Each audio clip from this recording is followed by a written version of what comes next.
Hi, it is the Nagant model 1895 revolver. It is a 7-shot revolver.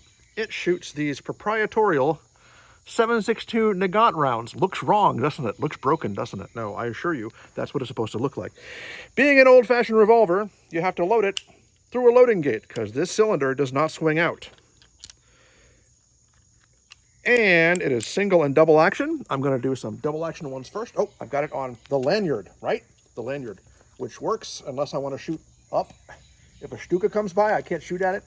That was probably okay for little undernourished Slavic guys. Not that there's anything wrong with being Slavic or undernourished. All right, I'm going to do some double actions first and then some single actions. I'm in the frame? Sure am.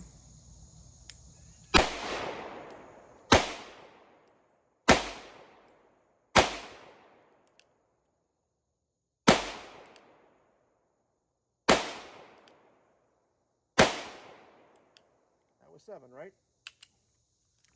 Okay, not too bad. The 7.62 Nagant round is kind of like a 32. It's not much bigger than that. Since the cylinder does not come out, how do you get the rounds out? How do you do it? There is an ingenious little extractor. That's how you do it. Isn't that cute? Actually, they do come out just fine if you're patient. Well, the extractor's cool. If I needed it, it would be cool. I really don't need it in this case. If the gun were dirtier, I would probably need it. But let's talk about it a little bit, and then we'll shoot something a little different in it, okay? Hello, and welcome to the Nagant Model 1895 revolver. This was first designed in 1886 by Leon Nagant, who was a Belgian gunmaker. Russia bought into it big time, Tsarist Russia. They bought the rights to it in 1898. At first they were made in Belgium, but after 1898 they were made in Tula Arsenal in Russia. And between 1895 and 1945, when they finally stopped making these, they made about 2 million of these guys. I consider it to be a piece of history. This style of gun is what killed the Tsar and his family and his servants in 1918. 7 guys with these guns, not this one, because it was made in 1941. That's one of the first things I always do when I get a used gun. I try to find out when it was made by looking up the serial number. Thank you for making that easier for me, Soviet Union. When it was first designed and put into service, it was already obsolete. There were revolvers that were being made that had swing-out cylinders that were a lot easier to deal with. You have your cylinder can swing out. You can load it and unload it a lot easier. The Webley broke open from the top and exposed the entire cylinder for ease of loading. And of course, people were making automatic pistols at this point. So this was already obsolete. But that being said, it holds 7 rounds. It's got a loading gate.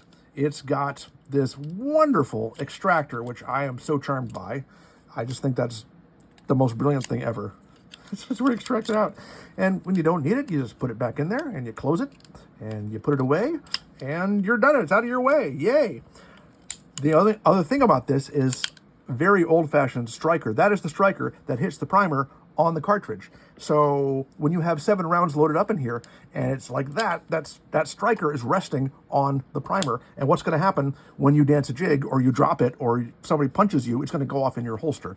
So that's similar to like the old Western guns, the peacemakers. The single action armies had the same thing. So you would walk around with it with only 6 rounds in here instead of 7, because you'd kind of be signing your own death warrant or the death warrant of your leg if you had 7 rounds in there all the time. But here's the other thing. Look at what happens to the cylinder when you cock it. It moves forward. You see that? It moves forward and it seals against the barrel.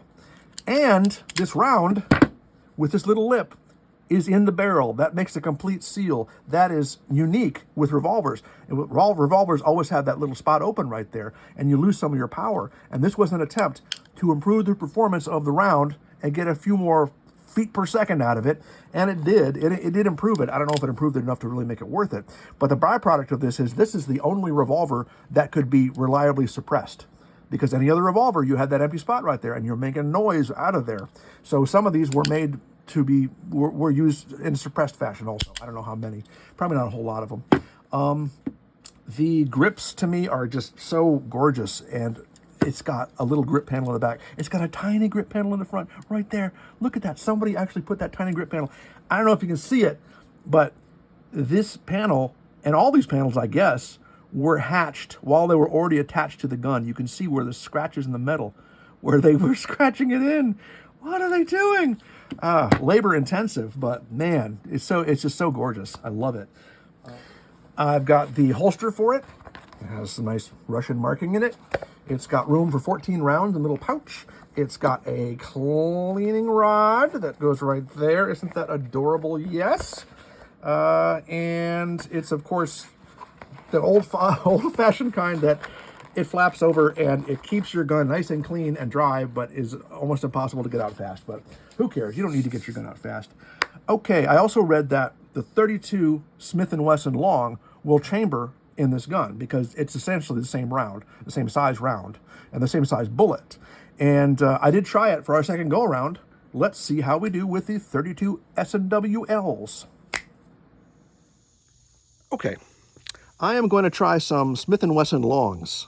I have read on Wikipedia, which is the fount of all accurate information, that these will chamber and these will fire. They don't seal up the same way as the proprietary rounds do, but they ought to work, right? I mean, they fit, and they ought to work, right? Let's hope I don't screw up my beautiful revolver. Ready?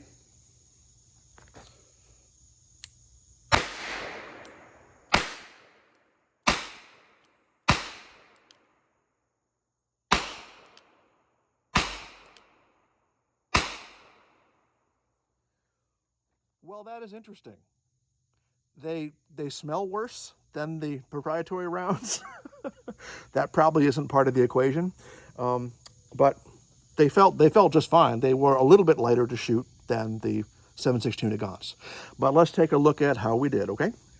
Well, sure.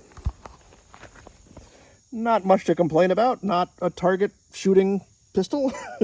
A pretty wide range, but I, certainly would have hit a guy.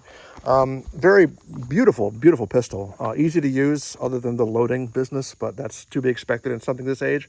Just old world craftsmanship, I would say. I really love it. I think it's super cool. Accurate, probably not. It's okay if you're just shooting someone in the back of the head from short range, which is what they were used for a lot, right?